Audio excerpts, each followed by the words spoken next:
Bonjour à tous et bienvenue dans cette nouvelle vidéo. Je compte effectivement ne rien dire sur mon absence d'un an. Non, je vais rien dire, vous en résulteriez déçus. Bon alors, en gros ce qui s'est passé, c'est que commençons notre voyage du jour au Nicaragua, un pays d'Amérique centrale avec une superficie de 130 000 km², ce qui en fait le pays le plus étendu de la zone et le 95e plus étendu au monde. Comme une grande partie des pays d'Amérique centrale, il s'indépendantisa des bouffeurs de paella en 1521, et ses habitants se battent avec des bites de taureau.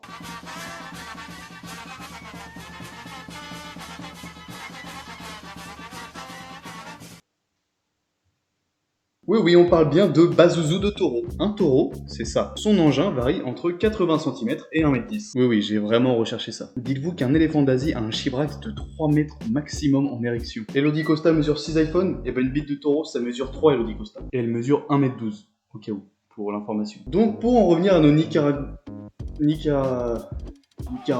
Pour en revenir aux habitants du Nicaragua, pourquoi font-ils sécher des pénis de taureau pour se tarter avec? Il s'agit tout simplement là d'une question religieuse. Dans la petite ville de San Juan de Oriente, à chaque fin de juin depuis plusieurs siècles, cette tradition sert à expier les péchés du combattant. On appelle cette fête la danse des chineglos, et il s'agit aussi là d'un exutoire pour les habitants du village qui avouent apprécier cette fête pour se défouler. Notons aussi certaines règles. Interdit de se taper sous la ceinture, et interdit de se taper au visage. Donc, interdit de sucer un taureau ou de pratiquer...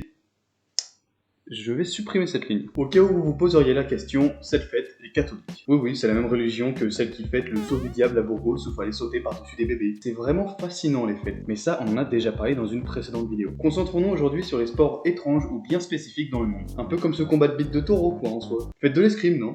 D'ailleurs on peut commencer par de la danse en restant en Amérique latine. Lassés certainement de la religion catho et de devoir s'infliger des coups de queue, les Incas du Pérou avaient inventé le taqui oncoy, aussi appelé mal de la danse. Pour contextualiser, lors de la conquête du monde précolombien, les Espagnols ont envahi le Pérou lors de la décennie de 1530. Et en 1564, alors en plein durant la période de conversion à la religion européenne des populations autochtones, une étrange épidémie a commencé à se répandre. Les Incas tremblaient de manière incontrôlable. Ils dansaient, ils chantaient comme s'ils étaient possédés. Après quelques temps, les Espagnols ont donc bien compris que cette danse mettait en lien les Incas et leurs anciennes croyances et religions. Et ainsi, cet état de transe leur permettait de se purifier de la religion catholique. Donc, pour éviter les coups de bite de taureau, c'est bien, vous suivez. Ça a l'air tout con dit comme ça, mais pour stopper cette réelle hémorragie, les Espagnols ont dû tuer plus de 8000 danseurs. Et même du côté des Incas, c'était un vrai délire. Une fois purifiés, ils estimaient avoir appelé leur dieu, qui était maintenant en chemin pour venir casser la gueule aux saints catholiques. Pour moi, c'est un début de film Marvel, ça. T'as la Vierge Marie en live pour toute Pachamama. Tout ça à cause de quelques mecs qui se sont mis à danser un peu comme ton pote, qui fait une crise d'épilepsie parce que tu lui as mis son premier remix électro en soirée. Toujours dans le même continent, continuons avec un sport qui a été inventé dans les années 1980. Un peu moins surprenant, mais vous allez voir que les règles sont quelque peu particulières. C'est un sport décrit comme basé sur le fair play et la coopération, ainsi que sur le respect de l'arbitre et de l'équipe adverse. À tel point que les équipes peuvent prendre des points de fair play qui comptent dans le score final et qui peuvent parfois offrir des gros avantages en fin de match. Parlons donc du kinball, qui nous vient directement du Québec. Et oui, ce sont des francophones qui nous ont pondu cette merde. Je me permets de critiquer alors que c'est un sport qui est quand même extrêmement physique. Regardez par vous-même.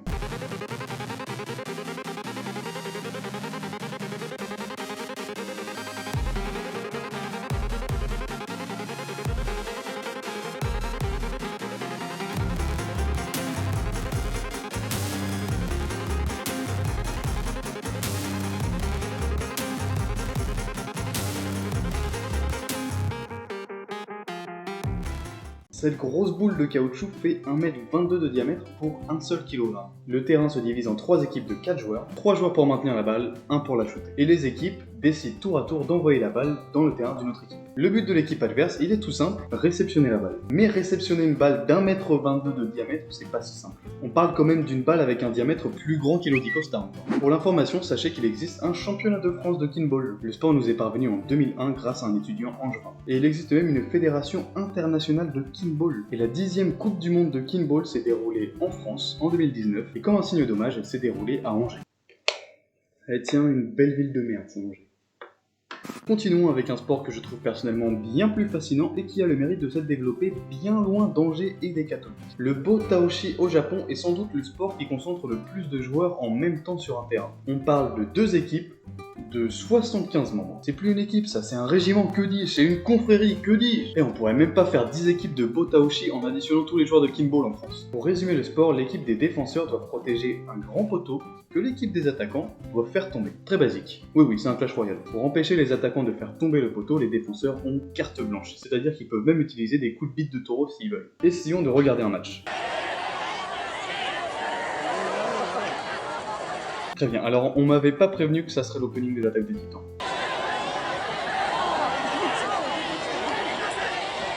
J'attire votre attention sur cette prise magistrale en bas à droite.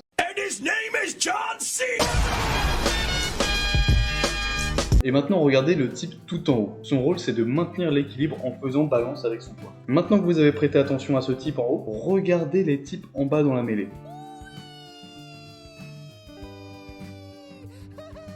Vous les voyez comme moi. Pourquoi il se dessape comme ça? Pourquoi il a les tétons à l'air, le frérot? Bon, après, dans la vidéo sur les festivals, on avait bien parlé du festival de l'homme nu, donc. Sachez que la stratégie des attaquants est de créer des tremplins humains, justement, afin de faire tomber le mec qui contrebalance le poteau. Ça donne lieu à des sauts absolument impressionnants. En réalité, les matchs durent seulement 2 minutes, mais quand on se focus à chaque fois sur une nouvelle zone du terrain, on voit que tout est bien pensé, notamment pour l'équipe défensive. Oui, je suis devenu complètement premier degré, là, les gars. Je songe même à me reconvertir en coach.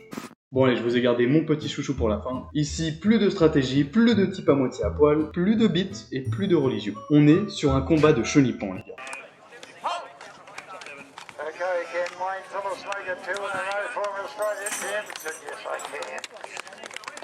Voici un match de Goanna Pooling en Australie. Deux colosses en position de lézard, ou plus précisément de varan australien, en train de se péter le cou pour forcer son adversaire à sortir de sa zone limite. Le Goanna Pooling date du 19e siècle et reste attirant encore aujourd'hui en Australie et dans les îles aux alentours. Oui, c'est tout. Vous voulez que je fasse un essai? Bah il fallait que la chaîne soit en duo. Bon les amis, ce sera tout pour cette vidéo. C'était vraiment sympa de découvrir ces quelques sports et spécificités de ces pays. Ça fait vraiment partie de mes vidéos préférées, celle où je vous permets de découvrir vraiment quelque chose que je découvre moi-même en préparant la vidéo. J'avais même préparé à l'époque une très longue vidéo sur 5 légendes du monde qui n'a jamais vu le jour à cause de problèmes d'ordinateur. Si ce style de vidéo vous plaît donc, faites-le moi savoir. Bon les amis, c'était Kalium, on se retrouve bientôt pour de nouvelles vidéos, et moi je vous dis salut!